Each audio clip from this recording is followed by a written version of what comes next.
Carrère d'Ancos, merci vraiment de votre présence aujourd'hui à Nancy comme présidente d'honneur de ce 35e livre sur la place.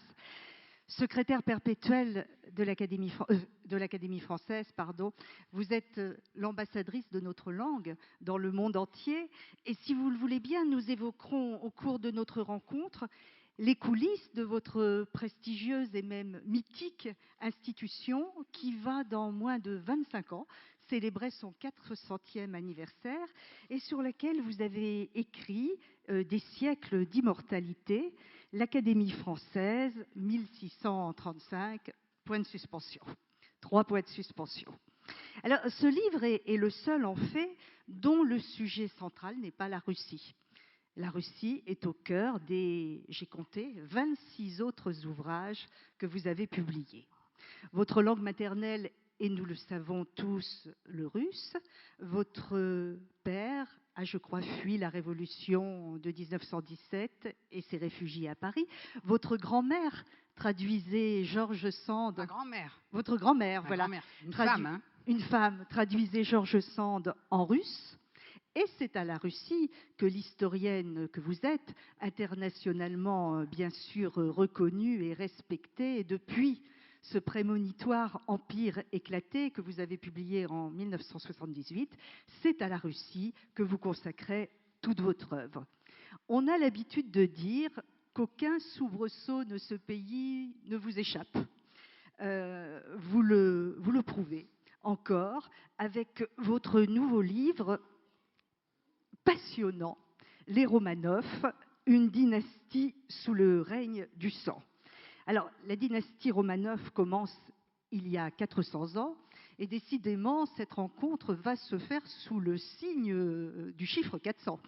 Je ne veux pas faire le rapprochement, mais de la lignée des immortels à la dynastie beaucoup plus sanglante des Romanov, c'est vrai que l'on approche des 400 ans des deux côtés. Alors, de 1613 à 1917, les Romanov, ce sont 15 souverains, dont 3 femmes, qui vont incarner un empire le plus grand au monde. Vous avez publié déjà une biographie très complète sur 3 de ces souverains qui, à vos yeux, sont les plus importants dans l'histoire universelle, Pierre le Grand, Catherine II, Alexandre II. Pardon, je n'ai pas publié Pierre le Grand, j'ai publié Catherine II, Alexandre II et Nicolas II. Et Nicolas II, oui. Je ne me suis pas attaquée à Pierre le Grand. Mais ça va peut-être venir. Mais peut-être. Est-ce que c'est cet anniversaire, ce 400e anniversaire, qui vous a donné envie de faire cette mise en perspective de toute la dynastie, ou est-ce que c'est ces 3 biographies qui vous ont donné envie d'aller plus loin dans cette réflexion? C'est une question très, très, très subtile, car je me la suis posée moi-même quand j'ai décidé de faire ce livre. Je me suis dit, est-ce que les biographies étaient pour moi des étapes déjà ou pas? J'ai eu la chance, je voudrais le dire, c'est peut-être ce qui explique les choses, j'ai eu la chance, sous le régime soviétique, d'être considéré comme une ennemie du système et d'être extrêmement mal vu en Union soviétique et donc d'avoir accès à rien. Ma foi, personne n'avait accès aux archives. Mais inversement, ma mauvaise réputation fait qu'après la fin de l'Union soviétique, les archives se sont ouvertes à moi d'une façon extraordinairement généreuse. Et j'ai plongé dans cette histoire, évidemment, puisque c'est l'histoire que les Russes ne connaissaient pas, qui leur avait été interdite. J'ai donc commencé par l'histoire des souverains, et j'ai été très frappée. J'avais écrit avant un livre qui s'appelait « Le malheur russe », où je m'étais déjà heurtée à une sorte de destin particulier de la Russie. Alors, j'ai cheminé probablement comme ça, et tout d'un coup, en voyant qu'on était en 1900, qu'on arrivait en 2013, 4 siècles, ben le déclic s'est fait. J'ai dit, je fais ce livre. Et je l'ai fait d'ailleurs pratiquement dans le plus grand secret. Je ne l'ai dit à personne. Parce que j'avais le sentiment, j'avais un peu peur qu'on me dise, vous profitez de la circonstance, c'est un peu bête. Les anniversaires, en plus, tout le monde se moquait de cet anniversaire. Je suis d'autant plus contente de l'avoir faite que... En France, c'est un anniversaire qui n'a pas un sens extraordinaire, encore que si on célébrait, je ne sais pas quoi, si on commémorait des dates de l'histoire de France très importantes qui se rapportaient au passé pré-révolutionnaire, je crois que ça pourrait provoquer cet accès de curiosité que je vois en Russie. Parce que la conséquence, c'est qu'en Russie, ça provoque un accès de curiosité formidable. Tout le monde se passionne. Il est traduit en russe déjà? Il a été traduit en russe immédiatement, puisque moi je n'ai pas encore vu l'édition russe, mais je vais la voir demain soir, puisqu'on m'attend à l'aéroport avec. Vous avec. êtes en Russie Voilà. demain. Vous avez décalé votre départ pour nous. Voilà, tout à fait. Je dois dire que je n'aurais pour rien manqué cette manifestation extraordinaire que vous organisez, et c'est un honneur pour moi d'être ici. Je vous en remercie. Merci beaucoup. Et d'ailleurs, c'est ce que je dis.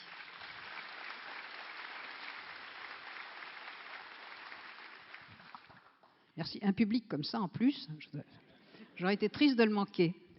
Non, alors, si vous voulez, donc, pour être sérieux, je crois qu'il fallait faire ce livre, en définitive, parce que j'avais des morceaux de l'histoire, et je me suis dit, je vais rassembler toute l'histoire, parce que c'est une dynastie qui ne ressemble à aucune autre.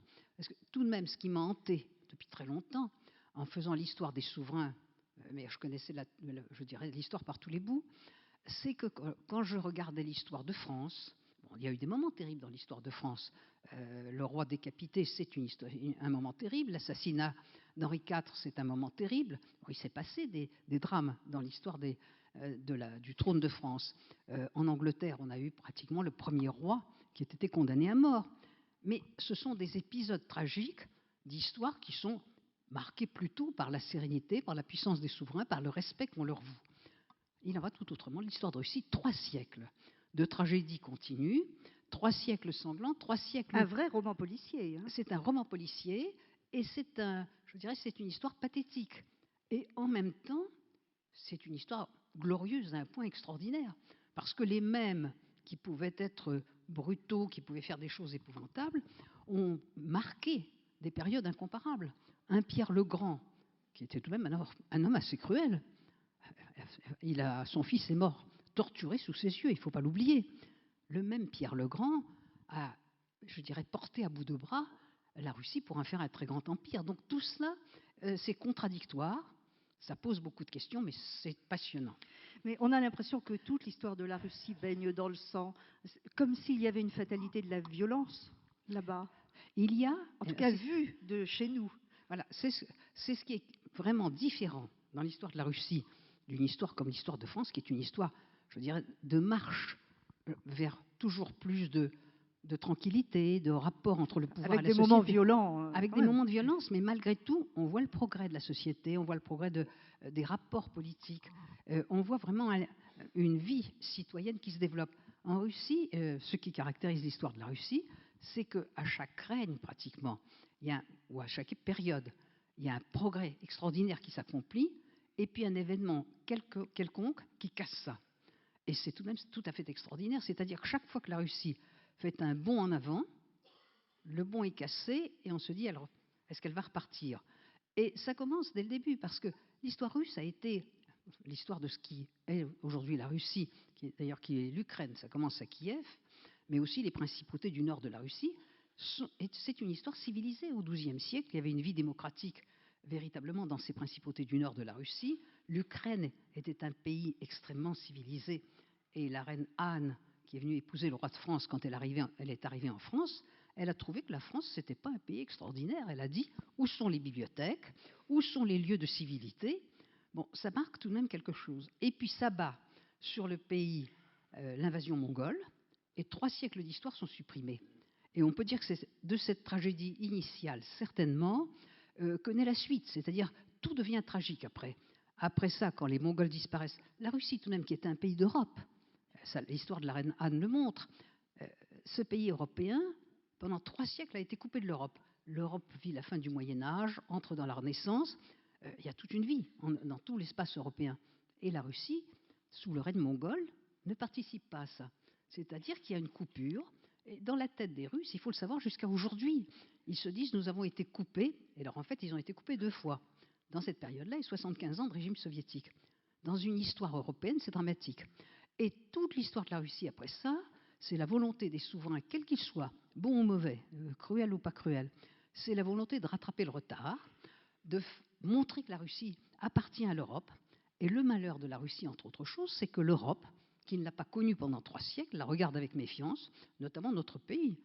Les rois de France ont été très durs avec les Russes après ça. le roi Louis XIV, Louis XV. Oui, Louis XIV n'a même pas reçu Pierre le Grand, déguisé en marchand, mais enfin, oui, il savait que c'était lui. Mais tous les souverains européens l'avaient reçu.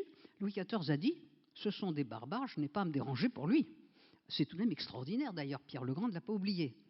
Et de la même façon, Louis XV ne voulait pas, je veux dire qu'il ne voulait pas reconnaître le titre d'impératrice à Catherine II, en disant ces gens sont des sauvages, et il pensait même à fomenter, il poussait les Turcs à faire une guerre à Catherine II, de façon à se débarrasser de ces gens. Le roi très chrétien, hein, la fille aînée de l'Église, qui fait affaire avec le grand empire ottoman musulman contre un royaume chrétien, c'est tout de même assez extraordinaire. C'est parce qu'il tenait ces gens pour des sauvages de l'Europe.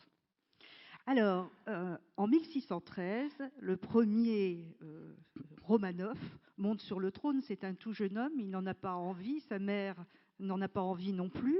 Mais c'est à une époque, en fait, où la Russie aurait pu disparaître. Les Suédois, les Polonais étaient en embuscade. Et ce souverain, Michel, va commencer une dynastie. Une belle entrée dans l'histoire. Oui, il faut bien voir, on est là au cœur du malheur russe. La Russie, après les invasions, a connu une des périodes très agitées, et notamment le fameux temps des troubles qui succède au règne terrible d'Ivan le Terrible. Et nous, on est en Renaissance, alors absolument. qu'Ivan le Terrible règne en Russie avec sa police secrète. Oui. Et ça a été terrible à cette époque-là. Et après ça, alors, le royaume de Russie, le royaume d'Ivan le Terrible se désagrège avec des faux tsars, des tsars on ne sait plus qui est le tsar. Il y a des vrais, des faux. Il y a les faux Dimitri. Il y en a une succession, c'est pas le lieu de les raconter. Mais la conséquence de ça, elle est très importante, c'est que les Russes, à partir de ce moment-là, s'interrogent sur qui est le vrai souverain, qui est le tsar. Celui qui se présente contre celui qui est sur le trône, un Dimitri que sa mère. Dimitri, c'est un enfant, c'était l'héritier. Il a été égorgé dans une résidence de province. Un petit enfant. Sa mère vient reconnaître un faux Dimitri.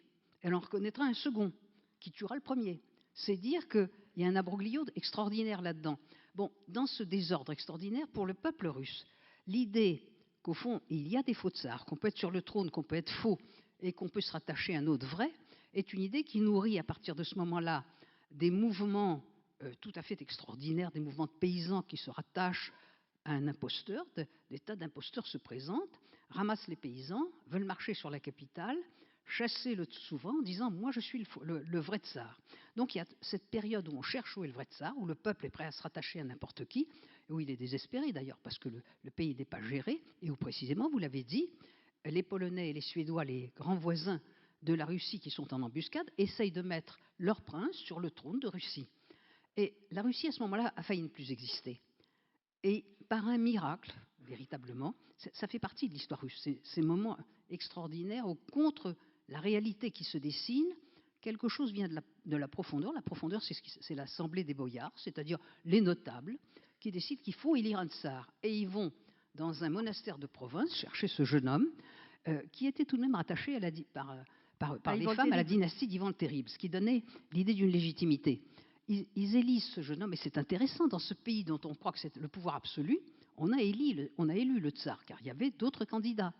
On a élu ce jeune homme qui était totalement incompétent et qui a partagé le pouvoir, et c'est très important pour la suite de l'histoire. Il a partagé le pouvoir avec son père. Son père était prélat, puisque chez les orthodoxes, les prélats sont mariés quand ils ne sont pas moines. Son père avait été prisonnier des Polonais, il rentre de son camp polonais, et à ce moment-là, son fils le reconnaît comme le co-souverain. C'est-à-dire que le pouvoir russe, c'est un pouvoir du tsar et de l'Église. Et ça durera jusqu'à Pierre le Grand. Ça, c'est extrêmement important. Et ce tsar Michel, qui a régné 30 ans, qui est parti vraiment dans le désastre de son pays, dans un pays décomposé qu'il fallait réunifier, a été un sage, aidé par son père, ils ont co-gouverné, et ça a été un règne extrêmement pacifique. Il a été suivi par son fils, Alexis le Très-Doux. Le Très-Doux. Il y a un Très-Doux dans la dynastie. Oui, mais le Très-Doux n'était pas si doux qu'il en avait l'air. C'est-à-dire qu'il était très ferme quand il s'agissait de remettre de l'ordre. Donc il y a eu les deux aspects. Mais le Très-Doux a surtout fait deux choses. Il a d'abord il n'a pas conquis l'Ukraine, il ne l'a pas conquise militairement. L'Ukraine était menacée de l'extérieur, et bon, elle a demandé à la Russie à plusieurs reprises de la prendre sous sa protection. Et c'est sous Alexis le Très-Doux que l'Ukraine est rentrée sous la tutelle de la Russie. Alors ça a été débattu après, des Ukrainiens ont dit qu'au fond ils avaient eu tort et tout ce qu'on voudra, mais l'union de l'Ukraine et de la Russie, c'est à ce moment-là. On peut dire qu'on doit ce souverain à cette affaire. Et c'est sous le règne d'Alexis le Très-Doux, et c'est pour ça que je dis qu'il n'était pas tout à fait si doux que ça, qu'il y a eu le grand schisme, car il y a eu une révision très, très mineure des dogmes et des rites de l'Église orthodoxe qu'a fait le patriarche Nikon, et ça a entraîné un schisme extraordinaire, le schisme des vieux croyants, de ceux qui étaient attachés à ce qu'ils appelaient la vraie foi, dont un des signes particuliers les plus flagrants pour lesquels ils se faisaient brûler vifs ou couper la tête était qu'ils voulaient faire le signe de croix avec 2 doigts et pas avec 3. Bon, enfin, c'est assez étonnant d'être aussi. Mais n'empêche, ça a été un schisme très dur, et le tsar Alexis, le Très-Doux, a tout de même assuré, pour assurer l'unité du pays, a couvert la persécution des vieux croyants. Douceur relative quand même. C'est tout relatif. C'est pour dire que le règne du Très-Doux n'a pas été essentiellement pacifique. Alors, on dit que l'histoire russe est faite de signes et de superstitions. C'est vrai que c'est assez interpellant. La dynastie des Romanov commence par Ipatiev, finit par la maison Ipatiev. C'est très impressionnant parce que Ipatiev, c'était un monastère peu connu. Personne ne connaît, c'est un petit village russe. Et quand, en 1913, la dynastie a célébré son tricentenaire, ça a été une période très glorieuse. 1913, c'est 4 ans avant la Révolution. Ouais. Il y a eu la Révolution de 1905, qui a profondément secoué le pays, et puis une sorte de climat plus calme s'est établi, et les cérémonies de 1913 ont été prodigieuses. Nicolas II, entouré de toute sa famille, c'est-à-dire ses 4 filles magnifiques et l'héritier, il faudra y revenir, qui était très malade, qu'un matelot portait, traverse tout le pays et se rend au lieu d'origine de la dynastie, au monastère Ipatiev. Bon, où était le jeune Michel le premier, Michel Ier, si on peut dire. Bon, et 4 ans plus tard, après qu'il ait abdiqué, après, je dirais, toutes les vexations qu'il a subies, il est envoyé en Sibérie et il atterrit à Ekaterinbourg, dans la maison, on les enferme dans la maison d'un riche marchand qui s'appelait Ipatiev. Alors là, Nicolas II n'a pas pu l'ignorer. Et moi, je dois dire, quand j'ai lu les documents dans les archives, quand on est assis tout seul dans une pièce des archives, c'est beaucoup plus saisissant quand on lit dans un livre. J'ai lu tous les récits de leur entrée là-dedans. Et je me suis dit, mais qu'est-ce qu'il a pensé? La dynastie était là, il était dans une maison qui s'appelait la maison Ipatiev. Or, il était très sensible aussi. Nicolas II était justement un souverain très religieux. Et qui disait qu'il était hanté par la malchance. Il disait toujours, je suis né le jour de la Saint-Job. Or, Job, c'est celui qui a vécu sur un tas de fumier. Il avait l'impression que le destin de ce Job, méprisé de tous, abandonné de tous, c'était son destin. Il a toujours dit, je suis un malchanceux. Et il disait, quand je prévois une catastrophe, eh bien, elle arrive. Et sa mère, d'ailleurs, l'impératrice Marie, qui était une princesse danoise, a dit, dans les années qui précèdent la Révolution, elle a dit, c'est vrai, mon fils n'a pas de chance. Et ça, c'est très caractéristique. Mais il était très religieux, et véritablement, c'est celui qui a voulu rétablir, et ça aussi c'est un signe, puisqu'il est le dernier Romanov, il a voulu rétablir ce qui a existé sous le premier Romanov, ce lien entre l'Église et l'État. Il n'a pas pu, il n'avait pas de père patriarche, il ne pouvait pas régner avec, mais il a été très proche de l'Église, il s'est considéré comme l'élu de Dieu, ce qui avait été détruit par Pierre le Grand. Pierre le Grand avait laïcisé l'État, enlevé l'influence de l'Église, soumis l'Église à l'État, c'était l'inversion de tout ce qui avait existé depuis le règne du grand-père de Pierre le Grand, qui était le premier Romanov, et Nicolas II a rétabli ça. C'est ce qui explique que j'ai choisi comme couverture pour ce livre, Nikon. Qui vous appartient d'ailleurs. Qui m'appartient, que j'ai acheté tout simplement dans la propriété favorite de Pierre le Grand à Gatchina. Alors, vous avez parlé de Pierre le Grand, le premier des grands souverains pour vous, Pierre le Grand, sous le tableau duquel d'ailleurs Poutine règne, je crois, on peut dire oui. règne entre guillemets. Ce Pierre le Grand, vous avez dit tout à l'heure qu'il avait vu tuer... Enfin, il avait quasiment tué son fils quand même. Il a vu tous les siens exterminés. C'était oui. Peut-être un homme de progrès, mais quel autocrate, Il a quand Oui. même fait diminuer de 3 millions d'habitants la Russie.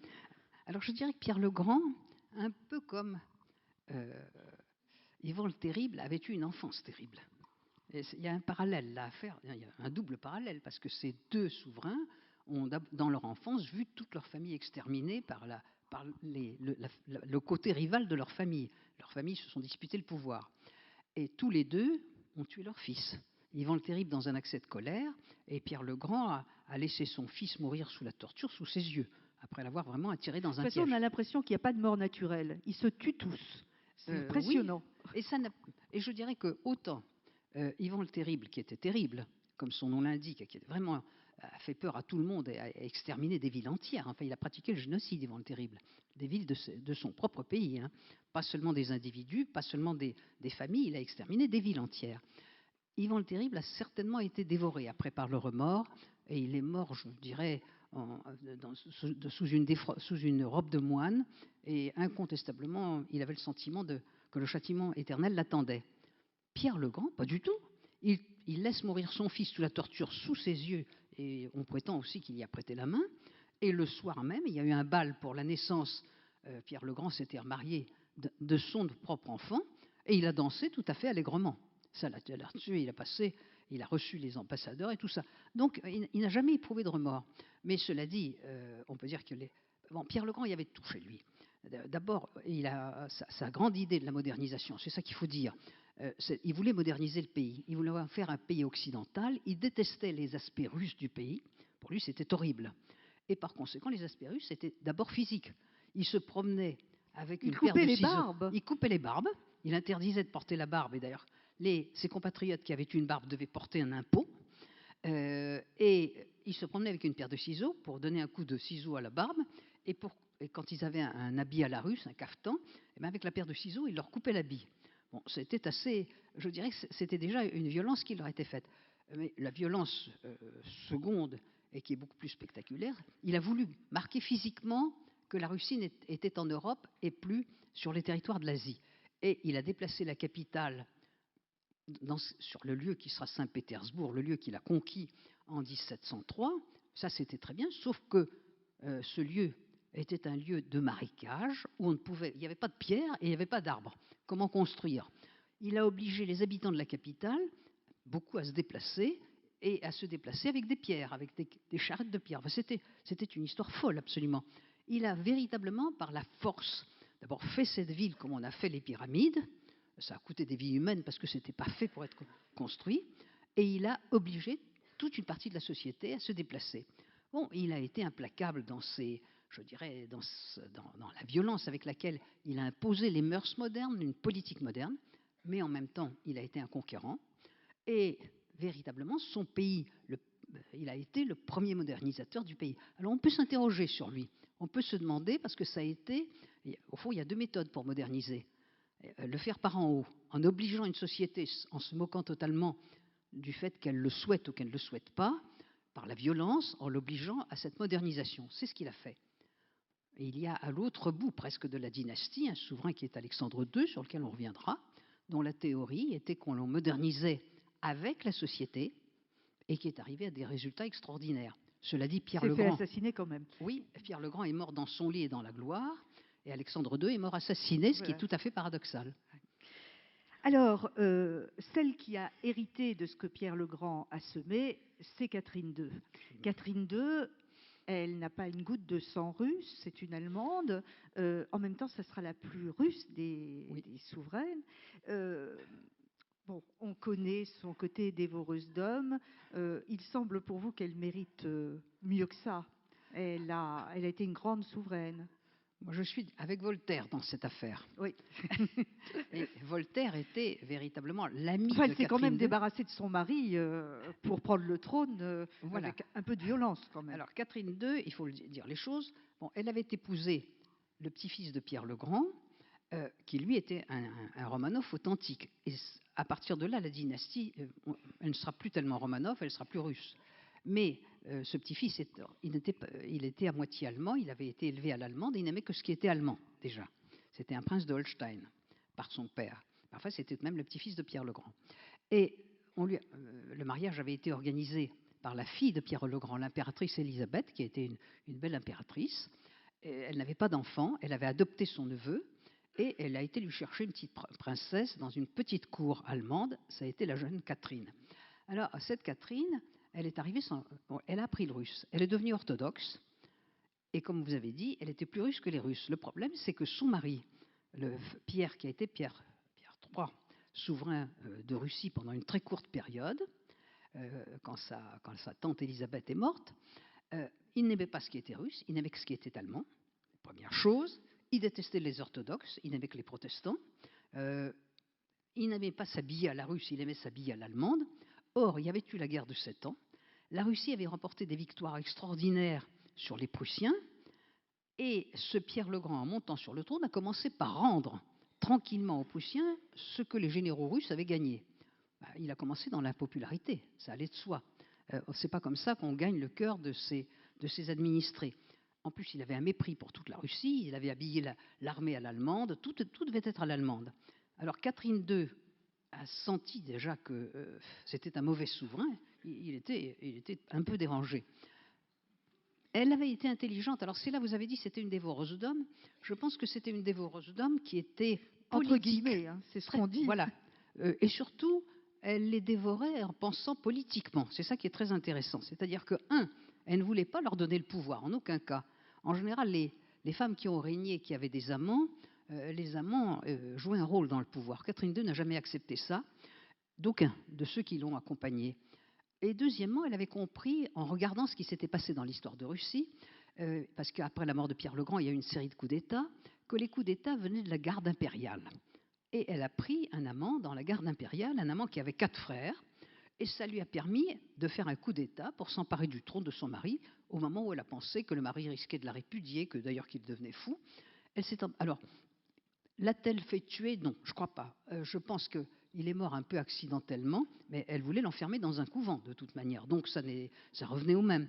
Il a été délicat, en fait. Voilà. En Russie, on enfermait les impératrices, dont on ne voulait plus dans un couvent. Elle a été la première à penser qu'il fallait mettre son mari dans un couvent. Alors il y a eu là un dîner d'ivrogne, et apparemment il a été tué par l'amant de Catherine II, qu'il avait porté sur le trône. En tout cas, elle monte sur le trône. Elle était pour Louis XV la femme qui avait volé le trône de son mari, et en plus qu'il avait fait assassiner. Et Louis XV a vraiment tout fait pour susciter un coup d'État contre elle. Mais elle a toujours été entourée d'hommes qui l'ont défendue. Et ça, c'était très important. Et l'homme qui l'a défendue, c'était Voltaire. Si ce n'est que Voltaire était tout de même un homme prudent, car elle l'avait invité à la cour. À l'époque, les philosophes étaient invités dans les cours européennes. Ils servaient de conseillers aux souverains. Frédéric II avait son philosophe. Voltaire avait d'ailleurs été celui-là un temps. Catherine II l'a invité. Et Voltaire a inventé qu'il avait des hémorroïdes. Pour ne pas y aller, il a dit « je ne tiens pas ». Et pourquoi des hémorroïdes? Parce que l'explication officielle de la mort du mari de Catherine II, c'est qu'il était mort d'une crise d'hémorroïdes. Vous voyez?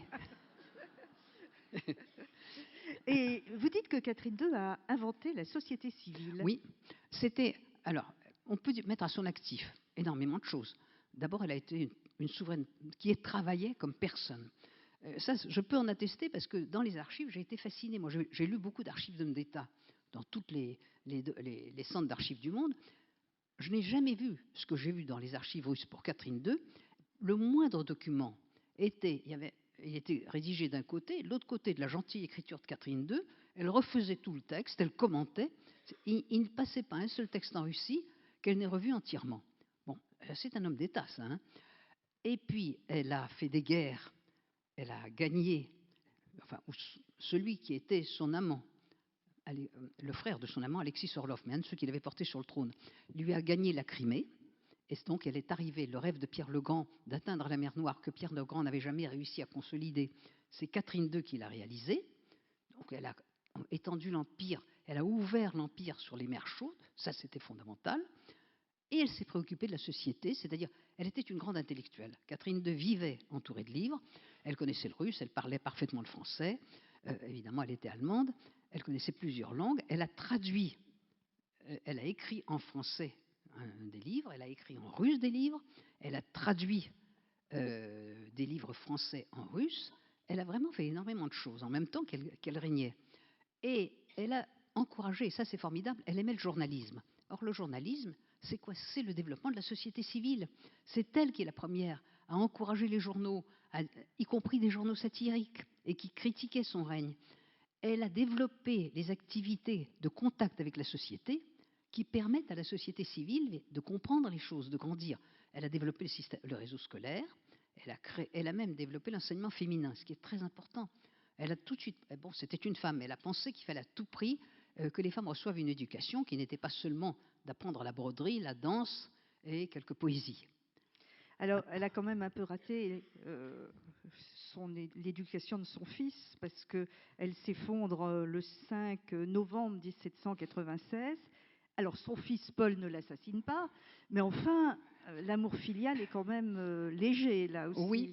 Il la laisse agoniser 36 heures à côté de lui. Alors, je crois qu'il faut dire plusieurs choses. D'abord, parce que j'ai dit tout à l'heure que le mari de Catherine était probablement c'est possiblement le dernier Romanov. Car le fils de Catherine, Paul, on n'est pas très sûr de la réalité de son lien avec le mari. Ça, personne n'en sait rien. Il était plus probablement le fils de quelqu'un d'autre. Et dans ce cas-là, après, les Romanov sont des Romanov qui n'auraient pas de sang Romanov, ce qui est très intéressant. Et ça, l'ADN pourrait peut-être permettre de le savoir. J'avoue que les curiosités des historiens sont grandes, les miennes aussi.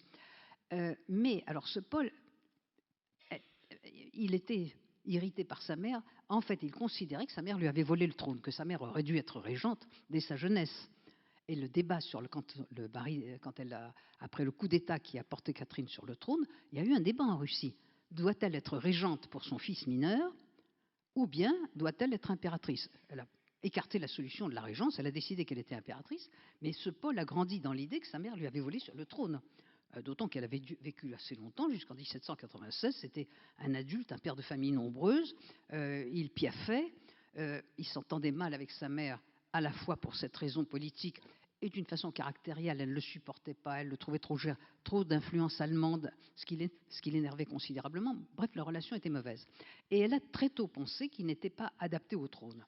Et donc, et c'est là la raison la plus grave de leur mésentente, parce qu'il l'a soupçonnée, elle a voulu faire sauter, elle s'est occupée, quand il a eu des enfants, les 2 premiers enfants étaient 2 garçons. Alexandre, qui deviendra Alexandre Ier, le vainqueur de Napoléon, et Constantin. C'est pas par hasard, elle avait conquis les bords de la Crimée, elle rêvait de faire construire ça s'appelait le rêve grec, et par conséquent, Alexandre le Grand, derrière ça, enfin c'était un prénom de famille, mais tout de même, et Constantin, on était dans le rêve grec. Et elle a enlevé les enfants à son fils Paul et à leur mère pour les élever elle-même, pour véritablement qu'ils soient. Elle a élevé Alexandre comme son héritier, et elle avait rédigé, son fils l'a soupçonné, un testament qui faisait passer le trône à son petit-fils et pas à son fils. Et quand elle s'est écroulée dans cette crise, ça doit être ce qu'on appelle maintenant un accident vasculaire cérébral, elle s'est effondrée, on l'a couchée sur un matelas, son fils s'est précipité, tout le monde passe. Alors ça, c'est un spectacle, c'est étonnant absolument quand on lit ça.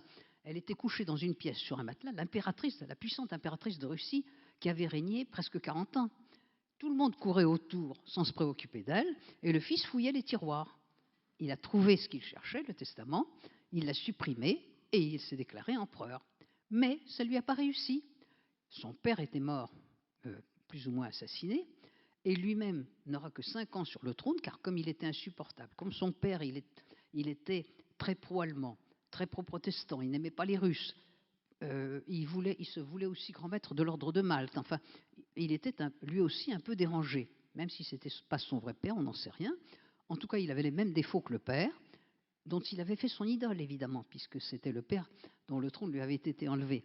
Et du même coup, il s'est rendu insupportable, et un complot a été monté contre lui par, et c'est très intéressant, par le neveu de celui qui avait été son précepteur, le comte Pannine, et qui avait véritablement essayé d'encourager Catherine à n'être que régente. Il n'y avait pas réussi, mais il avait élevé ce Paul Ier, et son neveu a été le maître d'œuvre au bénéfice de l'Angleterre qui trouvait que ce Paul Ier était très dangereux, d'un complot, et Paul Ier a été assassiné 5 ans après être monté sur le trône. Donc le père assassiné, le fils assassiné, c'était tout de même beaucoup. Et c'est l'aristocratie qui avait monté ce complot exactement comme celui qui avait délogé du trône Pierre III. Mais ça ne s'est pas passé sans que son fils Alexandre, le futur Alexandre Ier, probablement le sache. Napoléon. Car ça, c'est aussi un des grands mystères de l'histoire russe. Quand il a été tué, Alexandre était dans le palais. On est allé le lui dire, il s'est effondré, enfin il a dit bon, enfin il a joué l'innocent, mais il est à peu près certain qu'il était au courant. En tout cas, il est monté sur le trône tout de suite et l'affaire s'est faite. Mais bon, cet Alexandre a eu une fin de vie très étonnante parce que Alexandre Ier a été le vainqueur de Napoléon, il a eu un règne glorieux. Et en 1825, cet empereur de Russie a une femme qui ne se porte pas très bien. On décide d'aller dans le midi de la Russie se reposer tous les deux. Il meurt. Et la légende court aussitôt, vous avez parlé des faux tsars, la légende court aussitôt, on le rapatrie à travers toute la Russie, la légende court que ce n'est pas lui qui est mort, que ce n'est pas lui qui est dans le cercueil. Et pour une partie de la Russie, le doute s'installe tout de suite. Est-ce que c'est lui le mort ou c'est pas lui?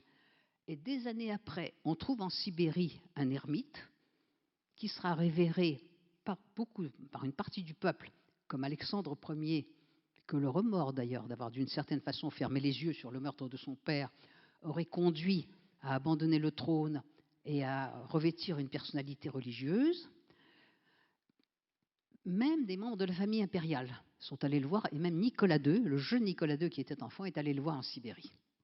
Vous voyez que l'histoire russe, quelle histoire nationale est parsemée comme ça de souverains dont on ne sait même pas. En même temps, c'est l'immensité du pays qui prête à ça. Ça prête absolument parce que, je dirais que même dans les grands événements, quand Alexandre Ier meurt, il meurt dans le sud de la Russie, à Taganrog. C'est très loin. Il faut des semaines pour le rapatrier. Il faut d'abord, il n'y a pas d'embaumeur à Taganrog. D'abord, il faut du temps pour organiser tout simplement quelque chose qui ressemble à une mise en bière décente. Et puis ensuite, il faut des semaines pour le rapatrier. Quand on le rapatrie, on ferme le cercueil parce qu'on ne peut plus le laisser ouvert. Or, chez les Russes, chez les orthodoxes, on enterre cercueil ouvert pour que tout le monde fasse ses adieux aux morts. Bon, tout ça nourrit les légendes, mais l'immensité du pays explique ça. Et la façon dont les rumeurs se propagent, elles ne sont pas contrôlables. Quand c'est à 3000 km, c'est beaucoup plus incontrôlable. Et du même coup, d'ailleurs, je dirais que le contact avec le souverain est tout à fait différent. Quand la capitale est Paris et que les gens sont à 300 ou 600 km, d'une certaine façon, ils savent comment est le souverain. Quand c'est à des milliers de kilomètres, ils ne le voient pas, ils ne le savent pas. Ils sont prêts à accueillir tous les imposteurs. Alors, un mot sur Alexandre II. Vous dites que quand vous avez prononcé le mot de Paris, que quand on passe sur le pont Alexandre III, c'est Alexandre II en fait qu'il faudrait penser. Alexandre II, le souverain immolé, qui a réussi à abolir le servage, qui a été un grand souverain et qui s'est fait assassiner d'une façon terrifiante. Alexandre II était un souverain extraordinaire. Et ce qui est intéressant, c'est que c'est un souverain, je dirais, peu connu des sociétés un peu partout, et que les Russes ont ignoré très longtemps. Alors, il a été élevé par son père, Nicolas Ier, qui était monté sur le trône dans des conditions très compliquées.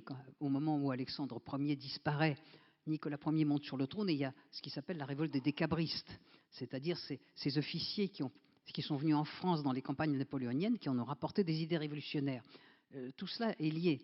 Bon, Nicolas Ier est un tsar extrêmement rigide, conservateur, qui ne veut pas entendre parler des grands problèmes, ce qui n'empêche d'ailleurs que le règne de Nicolas Ier, de ce souverain qui se voulait le gendarme de l'Europe, qui après la disparition de Napoléon a voulu restaurer l'Europe des rois, et qui voulait protéger cette Europe des rois, qui voulait aussi protéger l'ordre en Russie.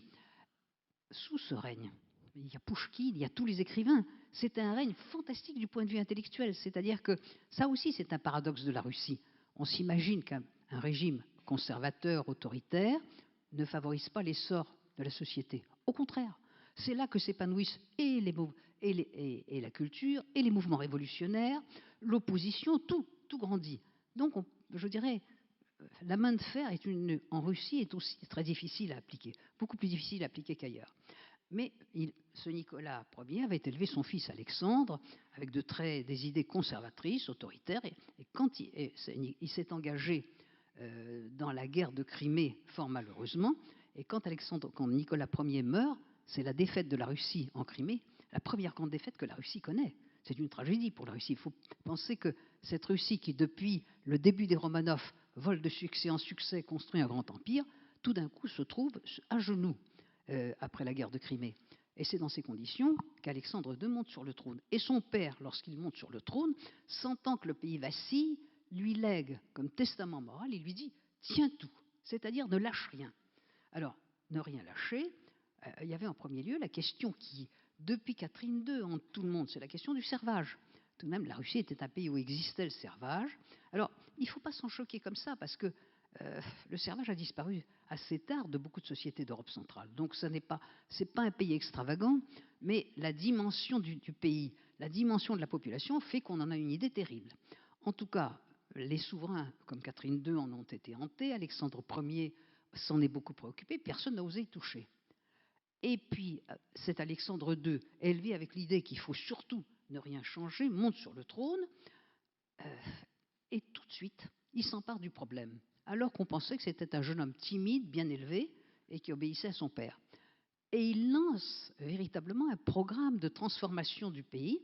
Il a été très intelligent. Enfin, politiquement, ces gens sont extraordinaires. Il a pris pour diriger toutes les commissions de travail sur ce sujet immense, il a pris le ministre de la Justice qu'il nomme, qui est le plus grand opposant à l'abolition du servage. Du même coup, je dirais, toute la belle société qui était contre l'abolition du servage a été très rassurée. Elle s'est dit, si le comte Panine dirige cette opération, il va immédiatement, évidemment, la torpiller. Mais pas du tout. Alexandre II monte sur le trône en 1855.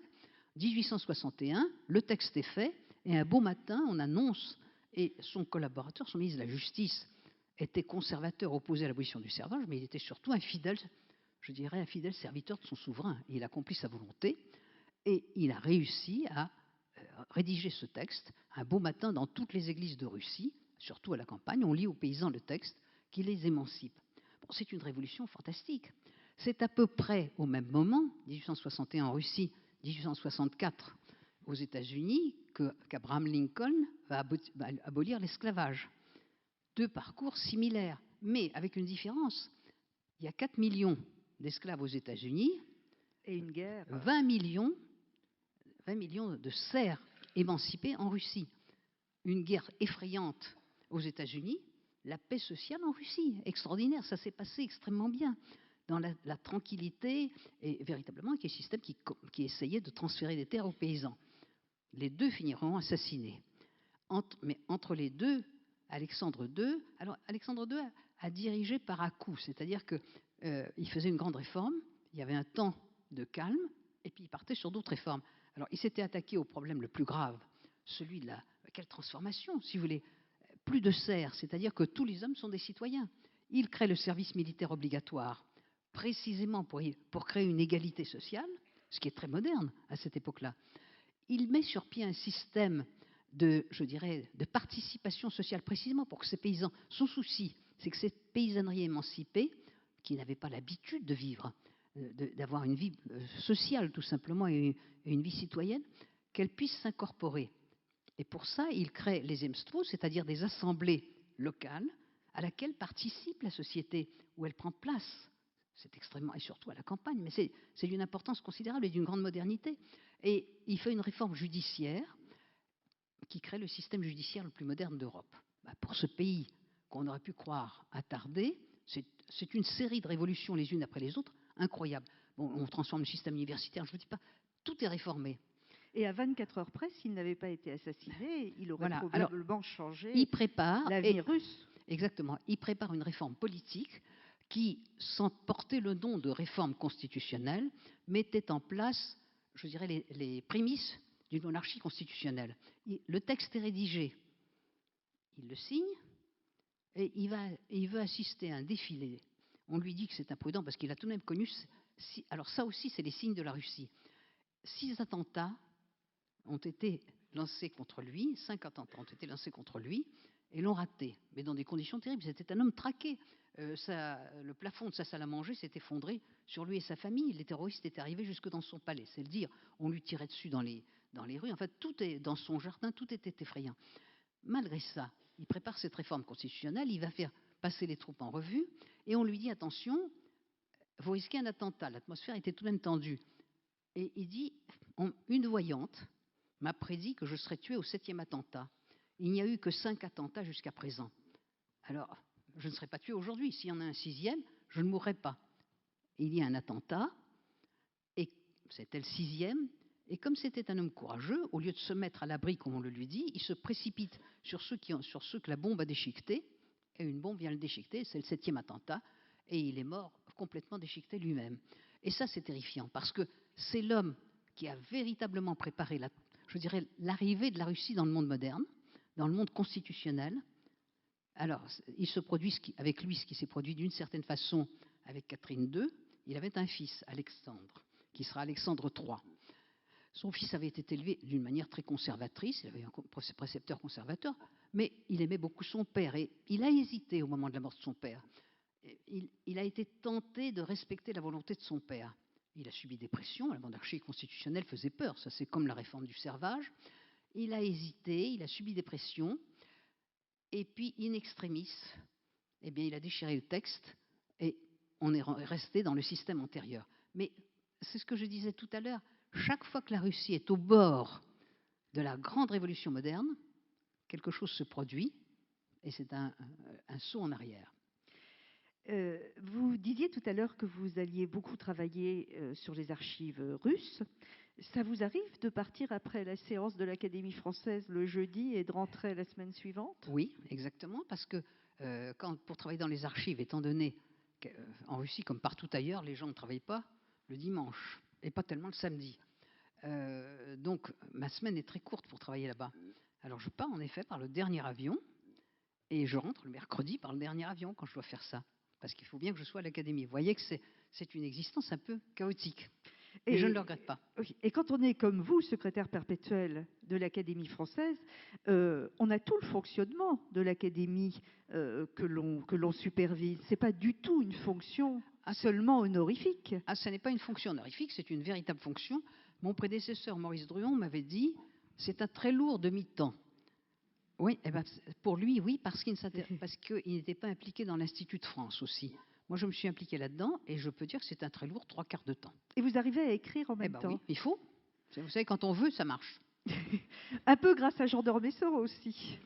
Je crois qu'il vous a dit qu'il voterait pour vous comme secrétaire perpétuel à une seule condition. Si je continuais à écrire. Vous lui avez obéi. Et il m'a dit d'ailleurs très sévèrement, il m'a dit, les précédents secrétaires perpétuels se sont arrêtés d'écrire parce qu'ils ont dit qu'ils n'avaient pas le temps. Alors, vous me promettez. J'ai tenu ma promesse. Chaque fois que je fais un livre, je lui téléphone, je lui dis, vous avez vu 8 livres depuis que vous... C'est oui. Bien. Un petit mot sur Jean, justement. Vous aimez parler de votre pensionnat en parlant de l'Académie française. Jean, quel académicien est-ce dans les séances? Je vais vous dire, d'abord, c'est un mot qui le fait bondir, mais ça n'est pas d'importance. Il est doyen d'élection. Il n'est pas doyen d'âge, il est doyen d'élection. Et c'est une fonction qui est très respectée. À l'Académie, on respecte les usages. Être doyen d'élection, il a été élu tellement jeune que c'est maintenant le plus anciennement élu de l'Académie. Et d'une certaine façon, il est notre référence morale. Il est celui qui, à l'heure de toute décision, est consulté. On lui dit « Qu'est-ce que vous en pensez ?» Cela dit, c'est un académicien à la fois assidu, sérieux, malicieux, mais il a un sens aigu des intérêts de l'Académie. Enfin, véritablement, pour lui, c'est sacré. Là, nous avons le prix du roman, dont les premières évaluations vont commencer jeudi prochain, dans 15 jours, à l'heure de la rentrée de l'Académie. Jean d'Ormesson, bien qu'il ait réduit provisoirement ses activités, et puis qu'il est pris aussi par son livre, m'a dit au téléphone, ça y est, je vous ai envoyé toutes mes propositions, j'ai lu tout ce qu'il fallait, il est toujours là pour véritablement jouer son rôle. Non, c'est un académicien exemplaire, et qui en plus, il a un avantage, vous comprenez, les Ormesson appartiennent à l'histoire intellectuelle et je dirais politique de la France. Il sait ce que c'est que l'Académie, il en connaît les usages. C'est très important parce que nous vivons, l'Académie, vous l'avez dit tout à l'heure, pourra bientôt fêter son 4e centenaire. C'est pas facile, c'est la plus ancienne institution française.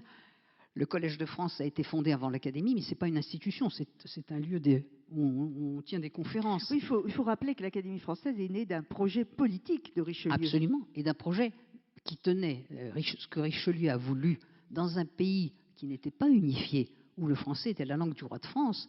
Il a voulu, autour de la langue française, unifier la société française. Il a très bien compris qu'un pays, c'est d'abord une langue. Et pour la France, c'est vrai, absolument. Et il a créé l'Académie pour ça. Et il lui a confié cette mission. Et ça, c'est très important. Mais je dirais que nous vivons dans un monde où tout va très vite et où tout se transforme, où les institutions sont extrêmement bousculées.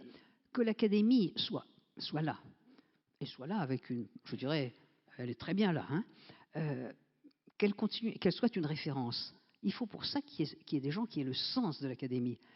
Les gens qui arrivent maintenant, je dirais qu'ils ont moins vécu l'histoire de l'Académie. Jean d'Ormesson, et ça c'est extrêmement précieux. C'est celui qui est capable tout de suite de recadrer et je dirais d'incarner un modèle.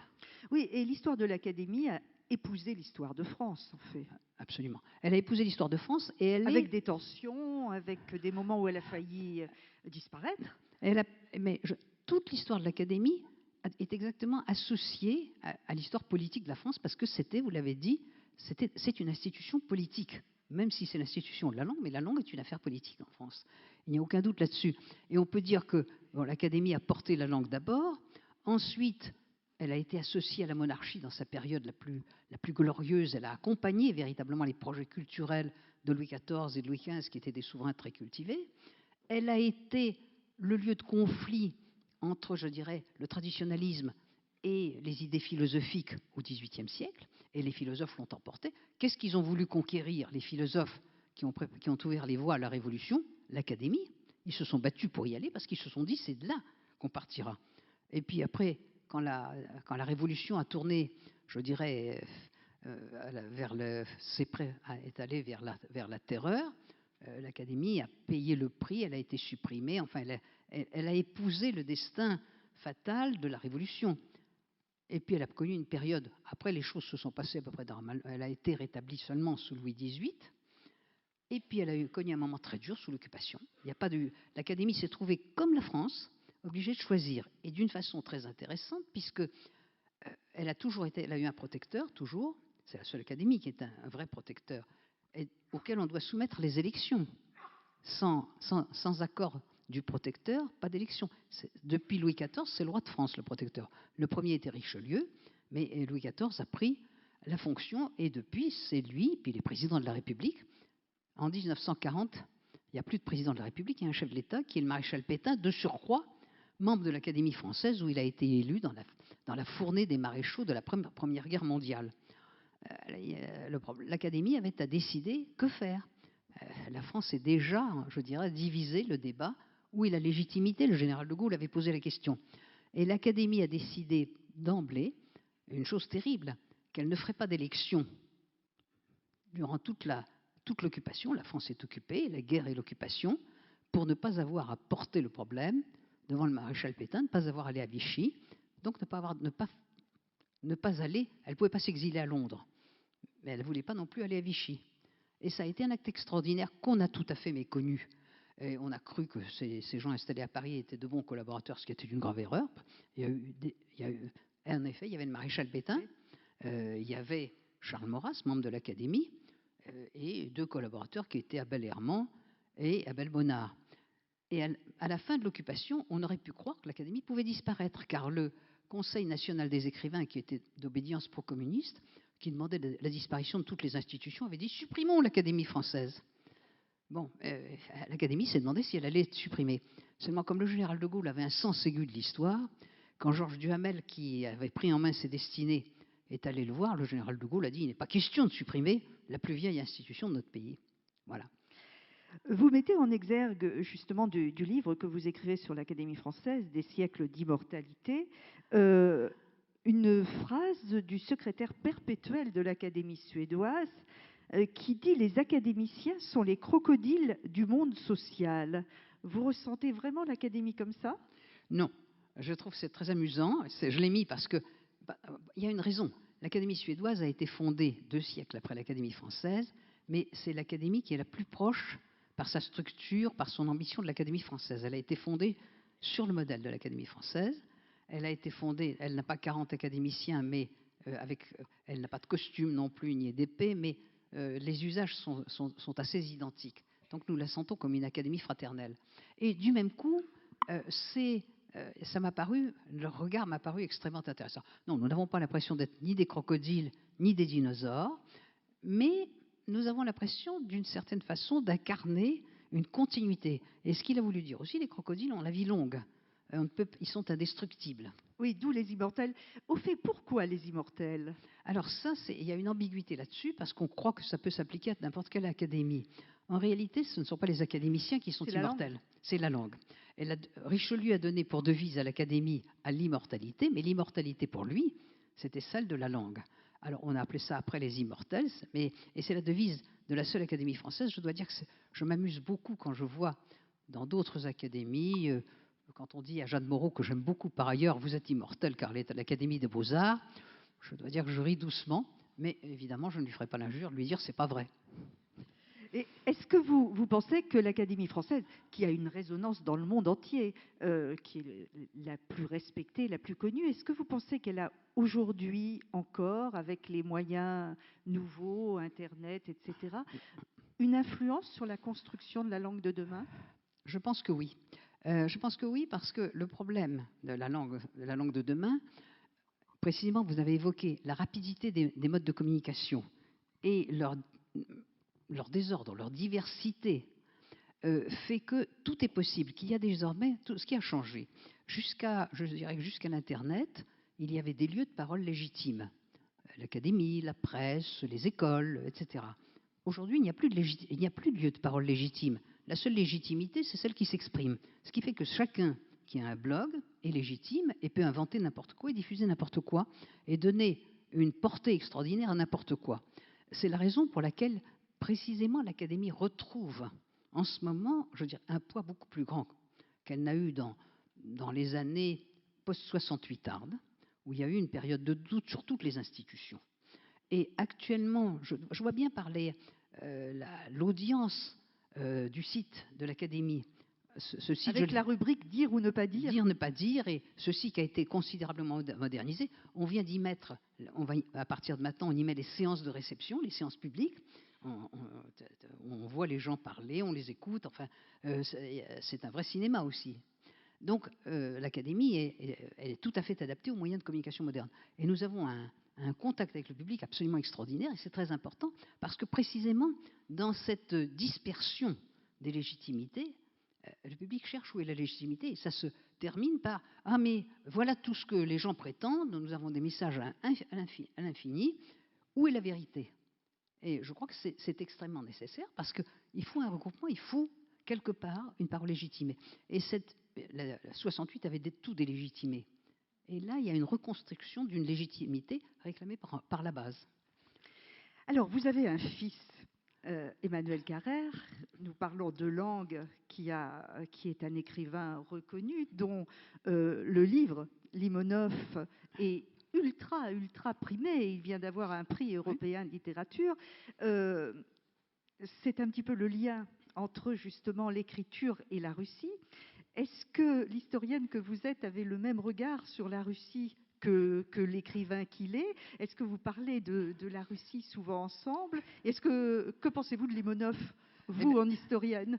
Écoutez, d'abord, je trouve que ce livre est remarquable, c'est très bien fait, on en avait parlé ensemble, et tout de suite, il me l'a apporté, il m'a dit, tu me diras si ça ne va pas. Il était très content que je lui dise que ça allait très bien. Je pense qu'il a eu raison de le faire, même si moi je n'aime pas Limonov. Et lui-même n'aime pas tellement Limonov, mais il l'a fasciné.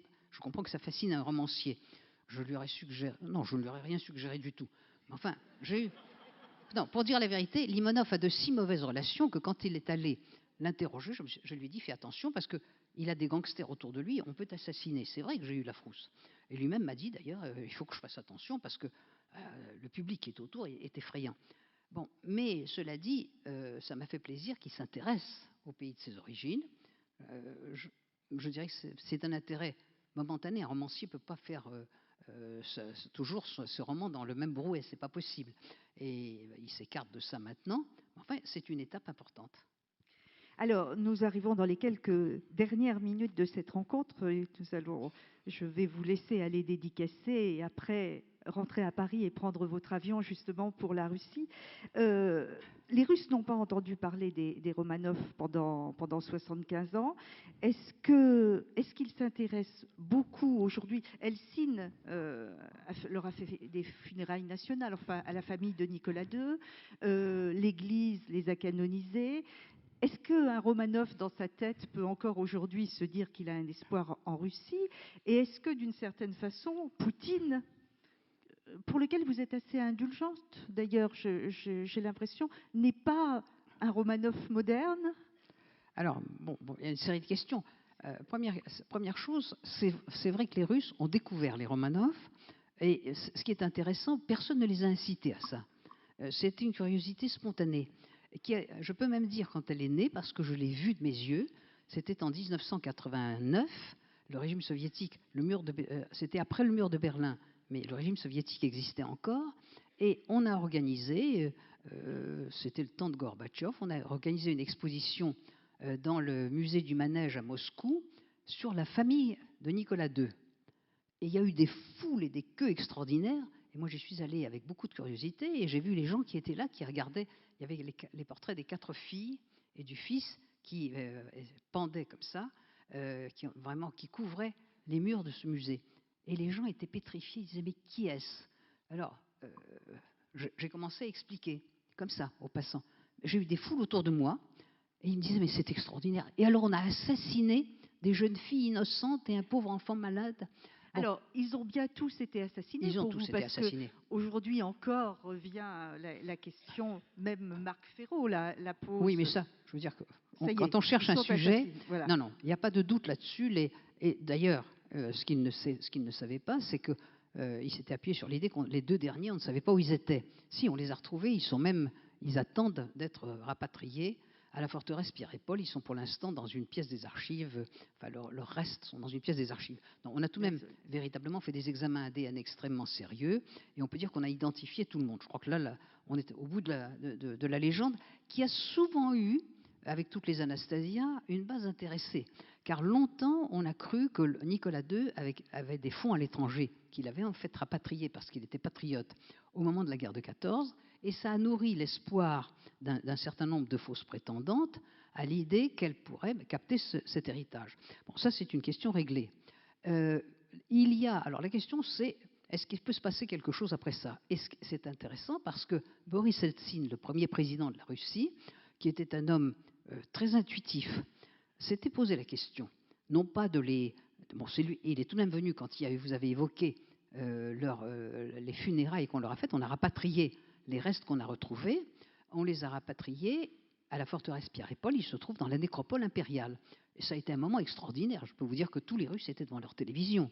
Et Boris Eltsine, premier président de la Russie, est venu, et il est venu dire que, ancien communiste, vraiment, là, il sentait la responsabilité terrible qui pesait sur les épaules du Parti communiste et les siennes. C'était tout à fait extraordinaire. D'autant que c'est lui qui a fait détruire la maison Ipatiev parce qu'il était à la tête du parti d'Ekaterinbourg à cette époque, quand on l'a détruite. Et il en avait un grand regret. Il avait le sentiment qu'il avait détruit quelque chose qu'il ne fallait pas détruire. Bon, et il s'est interrogé là-dessus. Il s'est interrogé sur qu'est-ce qu'il faut faire, non pas avec les Romanov, ça, on les a enterrés, ça va très bien, mais est-ce qu'il ne faut pas chercher une solution du côté des Romanov?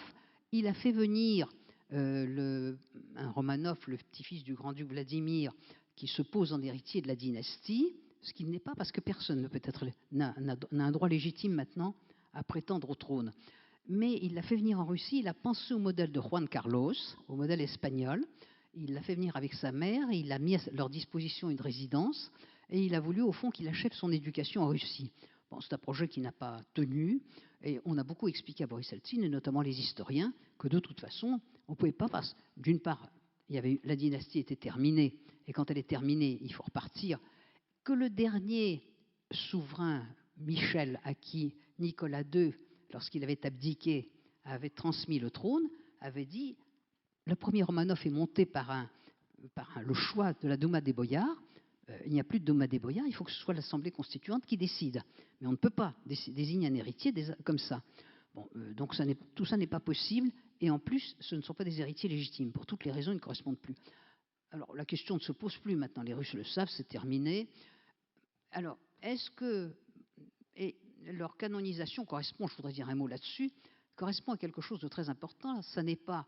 je veux dire, d'une certaine façon, on aurait pu canoniser de la même façon Louis XVI, parce qu'on a dit ils sont morts en saint. Enfin, ils sont morts... Louis XVI est mort magnifiquement, il n'y a pas de doute là-dessus. Les deux cas sont à peu près identiques sur ce plan. Mais la raison de la canonisation est ailleurs. Ce que l'Église a reconnu, c'est que Nicolas II a voulu précisément restaurer ce lien indestructible entre l'Église et l'État et redonner à sa personne impériale le statut du souverain choisi par Dieu. C'est ça qu'ils ont reconnu. Et c'est pour ce lien avec la vieille tradition religieuse de la monarchie russe, au fond, qu'il a été canonisé et tous les siens avec lui. Alors, est-ce que Poutine se prend pour... Non, non, il y a incontestablement, Poutine est conscient, c'est un homme de son temps, mais il est fasciné. Il est fasciné par l'histoire, il est fasciné par l'histoire des Romanov, alors ça, je peux vous le dire, de connaissance directe, et il est fasciné d'abord par Pierre le Grand. Ça, c'est certain, d'une certaine façon, et c'est ça qui permet de comprendre son personnage. Il a pris le pouvoir dans les mêmes conditions, d'une certaine façon. Non pas Pierre le Grand a trouvé une Russie restaurée par son grand-père et son père, mais son grand-père avait pris une Russie en ruine. Quand Pierre le Grand est arrivé, il a trouvé une Russie débarrassée du communisme, mais dans le chaos. Et Poutine il a su qu'il fallait reconstruire. Et Pierre le Grand était pour lui le modèle. Il n'y a pas de doute là-dessus. En plus, Poutine a été élevé, venait de Saint-Pétersbourg. Saint-Pétersbourg, c'est la ville de Pierre le Grand. Bon, il s'est mis, non pas dans la peau de Pierre le Grand, mais il s'est dit, il faut que je fasse ce qu'il a fait. Et il a compris une chose, parce que Pierre le Grand, sa grande idée, et quand on discute de son œuvre de modernisation, on se rend compte que ce qu'il a voulu, c'est la puissance internationale de son pays. Et qu'au fond, toutes ces réformes, l'occidentalisation, c'était d'abord pour en faire la grande puissance que le monde entier reconnaîtrait. C'est ce que Poutine a fait, et c'est ce qu'il a réussi. Et vous dites que je suis indulgente à son égard, c'est-à-dire que je constate que cet homme qui est arrivé dans un pays qui n'existait plus sur la scène internationale, en 10 ans, l'a remis au cœur de la vie internationale et lui a redonné sa place. C'est tout. Et c'est ce qui explique que ses compatriotes, malgré tout, lui en savent gré. Oui, il a restauré un État fort, alors que c'est toujours un État faible qui est le problème de la Russie, finalement. C'est l'État faible, mais c'est aussi... À quoi sert l'État fort? C'est ça la question. Chaque souverain a eu sa conception. Pour Pierre le Grand, l'État fort, ça servait surtout à construire la puissance internationale.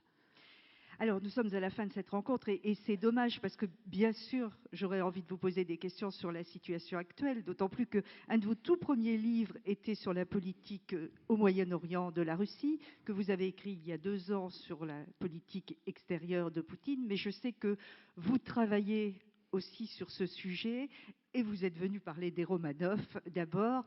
Donc, je vais vous laisser, Madame, aller dédicacer en vous remerciant vraiment infiniment d'avoir passé cette journée à Nancy et d'avoir reculé votre voyage en Russie pour nous. Et nous allons maintenant avoir 20 minutes, une demi-heure de battement, le temps d'installer le décor de la conversation. Merci beaucoup de votre présence. Après la conversation, à 20h, 2 enregistrements du Masque et la Plume, Jérôme Garcin et ses chroniqueurs. Tout le monde n'a pas pu rentrer. Nous avons refusé beaucoup de monde pour cette rencontre. Donc, un grand merci de contribuer au succès du livre sur la place. Merci.